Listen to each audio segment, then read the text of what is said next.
Olá, sejam muito bem-vindos. Já imaginaram 1000 anos de um governo perfeito aqui na Terra? Um tempo de paz, justiça e prosperidade, com Cristo reinando. No centro dessa visão extraordinária estão os 144.000, um grupo que intriga e inspira cristãos há séculos. Mas o que exatamente eles farão durante esse milênio? Serão governantes, sacerdotes ou algo completamente diferente? E a pergunta mais importante de todas: como essa profecia antiga afeta a sua esperança e a sua vida hoje? Hoje, vamos mergulhar fundo nesse tema fascinante. Vamos explorar o papel dos 144.000 no milênio, não com base em especulações, mas usando uma análise quase científica das profecias bíblicas. Também vamos entender as diferentes interpretações teológicas sobre o milênio, para ter uma visão completa. E por fim, quero compartilhar uma perspectiva pessoal que conecta essa verdade gloriosa diretamente com o nosso dia a dia. Preparem-se, porque o que vamos descobrir pode transformar a maneira como vocês enxergam o futuro e o seu propósito eterno. Vamos começar com o que eu chamo de análise científica dos textos-chave. Isso significa olhar para a Bíblia com atenção aos detalhes, ao contexto e à lógica interna das Escrituras. O nosso ponto de partida é Apocalipse, capítulo 20, versículos 4 a 6. Esse é o texto fundamental sobre o milênio. João escreve: "E vi tronos, e assentaram-se sobre eles, e foi-lhes dado o poder de julgar. E vi as almas daqueles que foram decapitados pelo testemunho de Jesus e pela palavra de Deus, e que não adoraram a besta, nem a sua imagem, e não receberam o sinal em suas testas, nem em suas mãos. E viveram e reinaram com Cristo durante 1000 anos. A análise aqui é crucial. Quem são exatamente esses que reinam? O texto menciona especificamente os mártires da grande tribulação, aqueles que permaneceram fiéis até a morte. Menciona também todos os que se recusaram a adorar a besta, ou seja, que resistiram ao sistema do anticristo.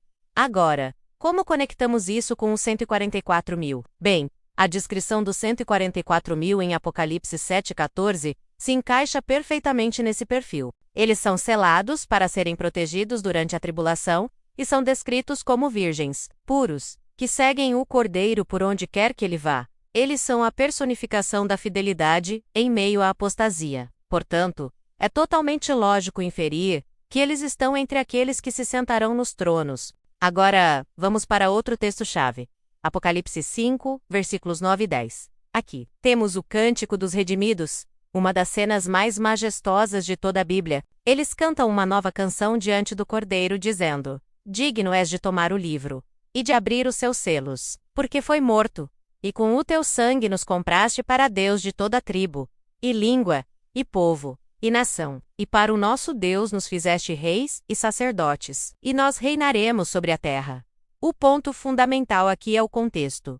Quem está cantando essa canção? Apocalipse 14, versículo 3 nos diz que os 144.000 cantam um novo cântico diante do trono, um cântico que ninguém mais podia aprender. A pergunta que eu faço é a seguinte: se os 144.000 são os únicos que podem aprender esse cântico, e o cântico diz: "Nos fizeste reis e sacerdotes, e reinaremos sobre a terra." E Apocalipse 20 mostra santos reinando por 1000 anos. Não seria perfeitamente lógico e consistente conectar esses dois grupos? A evidência textual sugere fortemente que sim, eles cantam sobre o seu destino, que é reinar. Mas a promessa não começa no Novo Testamento. Vamos viajar para o Antigo Testamento, para a profecia de Daniel, capítulo 7, versículo 27. Depois de descrever a queda dos reinos mundanos, Daniel profetiza: "E o reino, e o domínio, e a majestade dos reinos, debaixo de todo o céu, serão dados ao povo dos santos do Altíssimo. O seu reino será um reino eterno, e todos os domínios o servirão, e lhe obedecerão." A conexão aqui é direta. O povo dos santos do Altíssimo é exatamente o mesmo grupo que Apocalipse descreve, reinando durante o milênio. Há uma consistência impressionante entre o Antigo e o Novo Testamento. O padrão é claro. Deus promete que seu povo, os seus santos fiéis, não serão apenas salvos para o céu, mas receberão autoridade para governar com ele. A promessa é de participação ativa no seu reino. Agora que estabelecemos a base bíblica, é essencial entender o conhecimento geral sobre as diferentes visões do milênio. A escatologia, o estudo dos últimos tempos, não é monolítica. Existem diferentes escolas de pensamento, e conhecê-las nos dá uma perspectiva mais ampla. A visão mais comum entre os evangélicos é a pré-milenista. A ordem dos eventos nessa visão é clara. Primeiro, a segunda vinda de Cristo. Depois, um milênio literal de 1000 anos na Terra. E, finalmente, o estado eterno, com o novo céu e a nova terra. Nessa perspectiva, o papel dos 144.000 e de todos os santos ressuscitados é reinar fisicamente com Cristo, a partir de Jerusalém, governando as nações que sobreviverem à tribulação. A base para essa visão é uma interpretação mais literal de Apocalipse 20.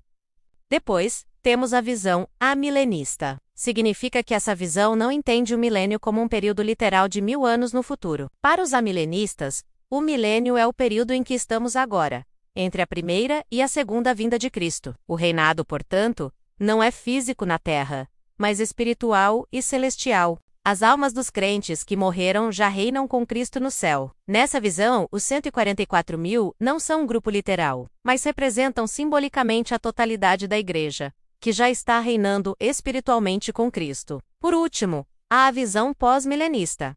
Pós significa depois. Essa visão crê que o mundo será progressivamente cristianizado através da pregação do Evangelho, levando a uma era de ouro de paz e justiça, que é o milênio. Somente depois desse período de prosperidade do Evangelho é que Cristo retornará. O papel dos 144.000 aqui também é simbólico, representando a Igreja triunfante que, através de sua influência, transforma a cultura e a sociedade, estabelecendo o reino de Deus na Terra antes da volta de Cristo. Agora, aqui está o ponto que eu quero que vocês guardem.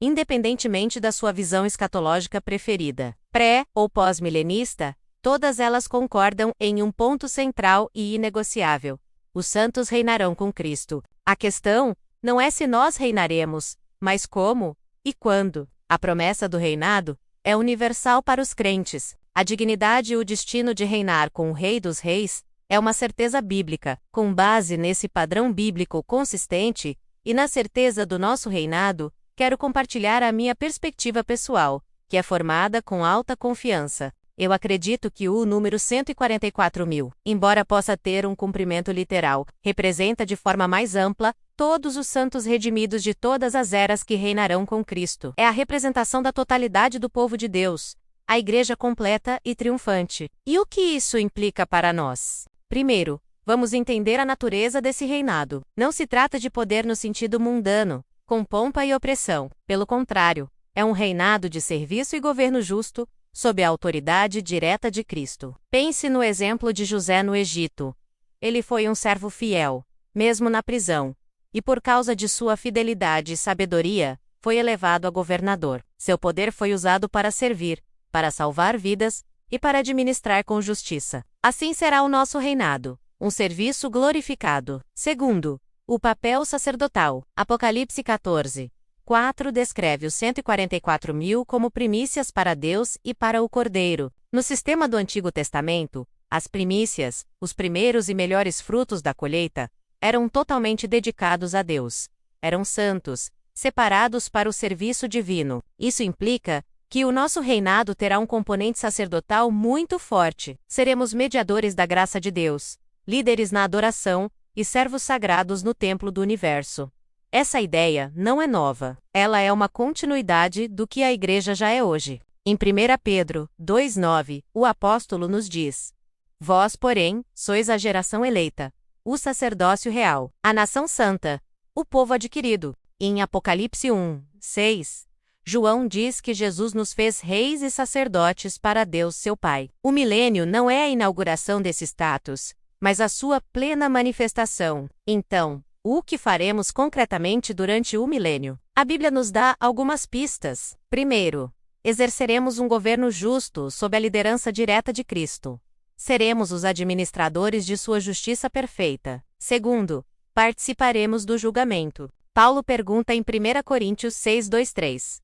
Não sabeis vós que os santos hão de julgar o mundo? Não sabeis vós que havemos de julgar os anjos? Isso se refere ao julgamento dos anjos caídos e dos ímpios, que rejeitaram a Deus.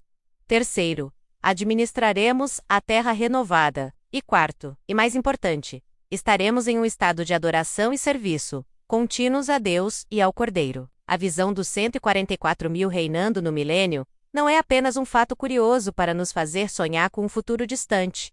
é um chamado à ação para hoje. É para nos preparar para governar com Cristo, aprendendo a servir como Cristo. O milênio é como o estágio final do nosso treinamento para a eternidade. É onde praticaremos, em escala global, o governo justo que exerceremos para sempre, no novo céu e na nova terra. Portanto, em vez de ficarmos presos na pergunta, serei eu um dos 144 mil? A pergunta verdadeiramente bíblica e transformadora é: estou me preparando agora para reinar com Cristo, aprendendo a servir como Ele serviu? Nosso caráter está sendo moldado para a realeza? Nossa vida reflete a humildade e a justiça do Rei? Essa compreensão exige uma resposta prática. Não podemos apenas ouvir isso e seguir em frente. Eu quero desafiar vocês a duas coisas. Primeiro, estude o governo de Cristo. Esta semana, pegue os evangelhos e leia-os com uma nova lente. Observe como Jesus liderou, como ele governou as situações, como ele serviu as pessoas. Anote como e o que você aprendeu sobre o caráter de um verdadeiro rei. Pratique o serviço real. A preparação para reinar começa com a humildade. Encontre uma maneira concreta de servir humildemente alguém, esta semana, sem esperar nada em troca. Pode ser na sua família, na sua igreja, no seu trabalho ou na sua comunidade. Cada ato de serviço é um ensaio para o seu trono eterno. A esperança do milênio não é uma fuga da realidade. É o combustível para transformarmos a nossa realidade. É saber que nosso trabalho, nosso serviço e nossa fidelidade hoje têm um propósito eterno. E por fim, compartilhe essa esperança. Talvez você conheça alguém que está desanimado, sentindo que a vida não tem sentido. Marque essa pessoa nos comentários ou envie este vídeo para ela com uma simples mensagem. Você sabia que a Bíblia diz que fomos criados para reinar com Cristo? Essa verdade pode mudar tudo para ela. Obrigado por me acompanharem nesta jornada profunda. Se este conteúdo abençoou você, não se esqueça de curtir, se inscrever no canal e ativar as notificações para não perder nossos próximos estudos. Nos vemos em breve.